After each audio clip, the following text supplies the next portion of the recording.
Hi, welcome to Tom Science. Today's topic is about Otto cycle. Otto cycle is a gas power cycle that is used in spark ignition internal combustion engines. As an engineer, we should always try to understand the working or nature of the cycle from its name itself. Let's discuss few topics. Gas power cycle. The cycle which used to produce power and the working fluid remains in gaseous state throughout the cycle is called gas power cycle. Spark ignition. The combustion is initiated by a spark from a spark plug is known as spark ignition engines. Internal combustion. If the combustion takes place inside the cylinder is known as internal combustion engines. Whereas in steam engines, the combustion takes place outside the cylinder, that is called external combustion engines. Otto cycle is designed for both two-stroke and four-stroke engines. Also, it can be implemented in single-cylinder or multi-cylinder engines. Let's discuss history of Otto cycle. The German scientist Nicholas Otto built his first gasoline-powered engine in 1861, but the four-stroke cycle was patented in 1862 by a French scientist.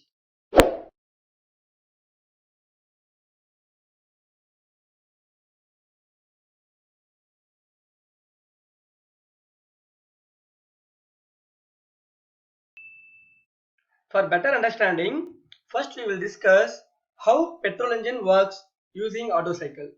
Here, petrol engine works on four strokes that are suction, compression, power and exhaust stroke, whereas Otto cycle consists of four processes that are compression, heat addition, expansion and heat rejection.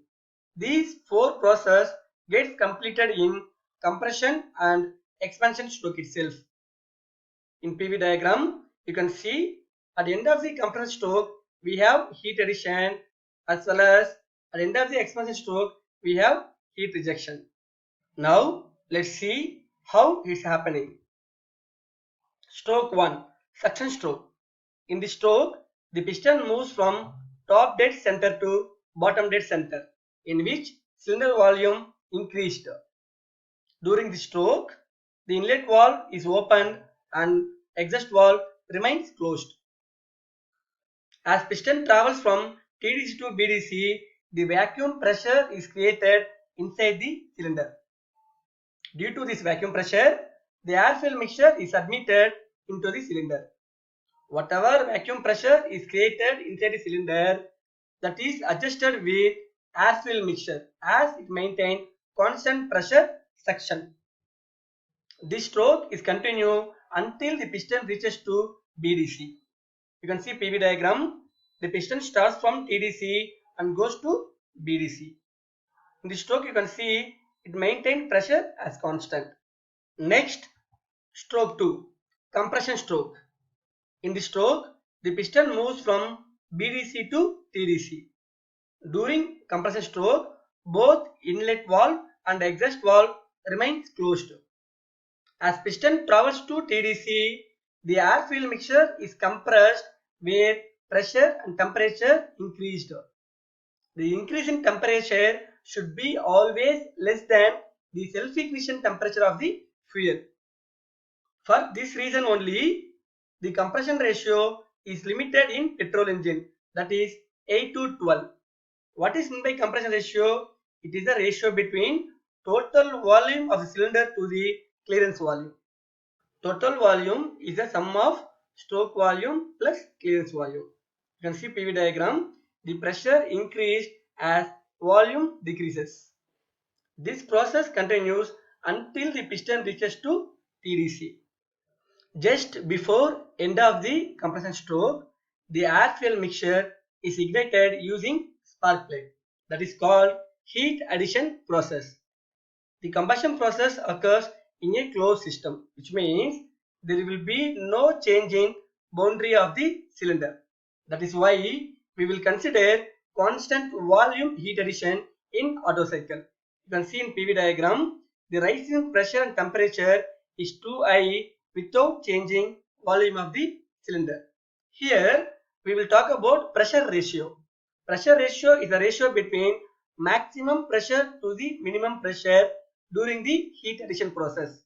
Sudden burst of air-fuel mixture will push piston down, that initiate power stroke, that is stroke 3. In the stroke, the reciprocating motion of the piston transfers to rotary motion of the crankshaft with help of counting rod. In the stroke, the pressure and temperature is decreased as gas expands.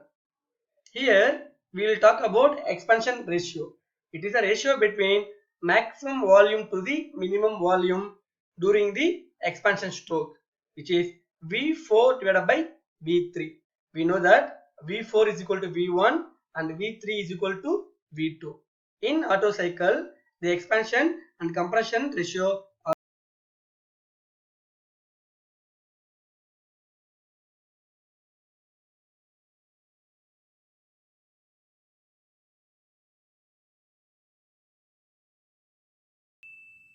this stroke continues until the piston reaches to BDC.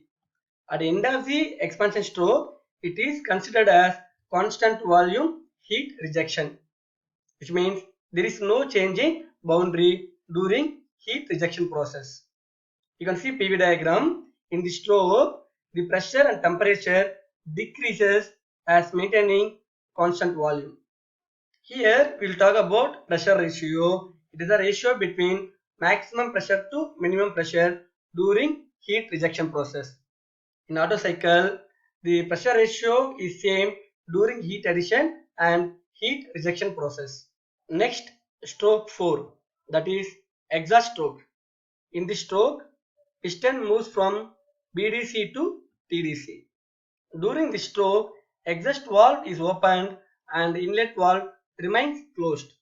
As piston travels to TDC, it pushes combustion product out of the cylinder. In the stroke, the system behaves like open system as it maintains constant pressure inside the cylinder. You can see the PV diagram. It maintains constant pressure exhaust. From this, we can say one thing. We have constant pressure section as well as constant pressure exhaust. So suction stroke will give positive work under the PV diagram and exhaust stroke will give negative work under the PV diagram. That is why the suction exhaust stroke will get cancelled while calculating performance of the Otto cycle. So our final cycle will be like this. Here I have mentioned both PV and TS diagram. We will start one by one. From process 1 to 2, isentropic compression process, in which pressure increases from P1 to P2. Volume decreases from V1 to V2. Temperature increases from T1 to T2 and entropy remains constant. In process 2 to 3, constant volume heat addition process, where volume remains constant. Here, pressure increases from P2 to P3. Temperature increases from T2 to T3. Entropy increases from S2 to S3. In process 3 to 4, isentropic expansion process, in which pressure decreases from P3 to P4. Volume increases from V3 to V4. Temperature decreases from T3 to T4. Entropy remains constant.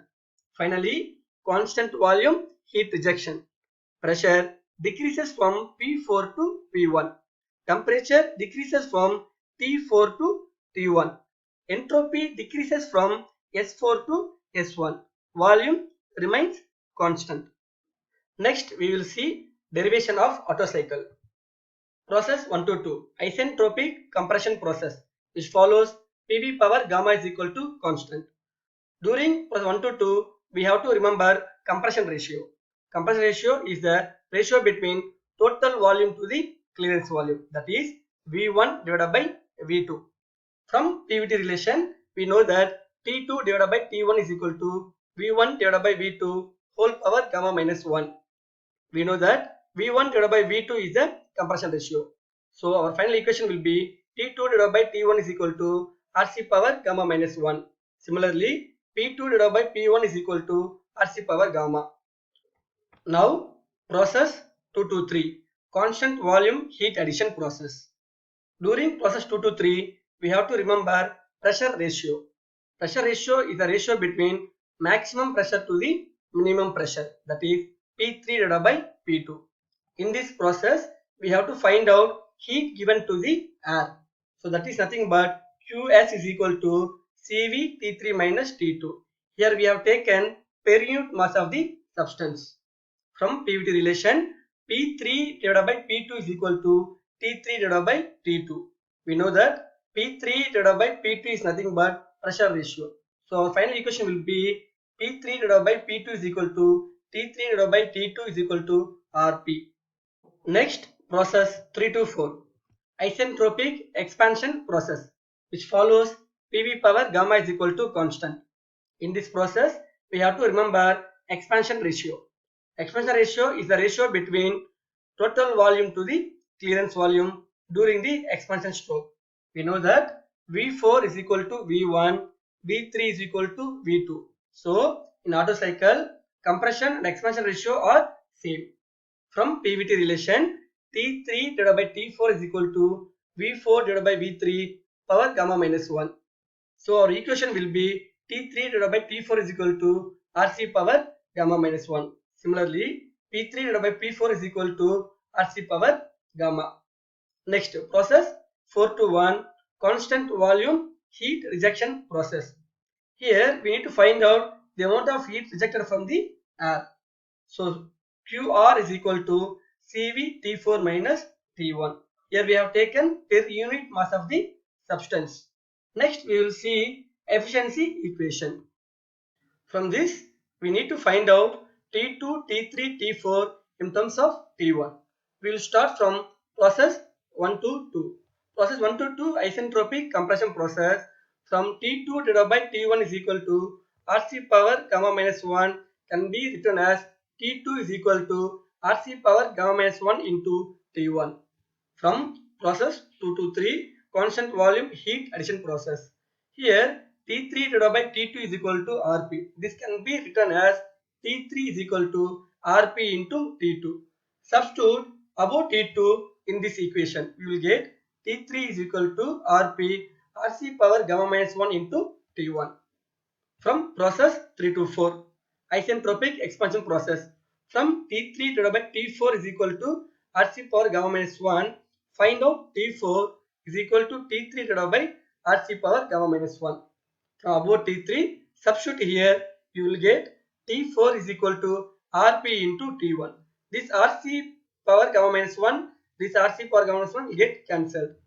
We know that efficiency is equal to net work done divided by heat supplied. Net work done is heat supplied minus heat rejected. Now you substitute Qs, Qr in this equation and simplify, you will get 1 minus T4 minus T1 divided by T3 minus T2. Now substitute T2, T3, T4 in terms of T1 in this equation and simplify, you will get 1 minus 1 divided by RC power gamma minus 1.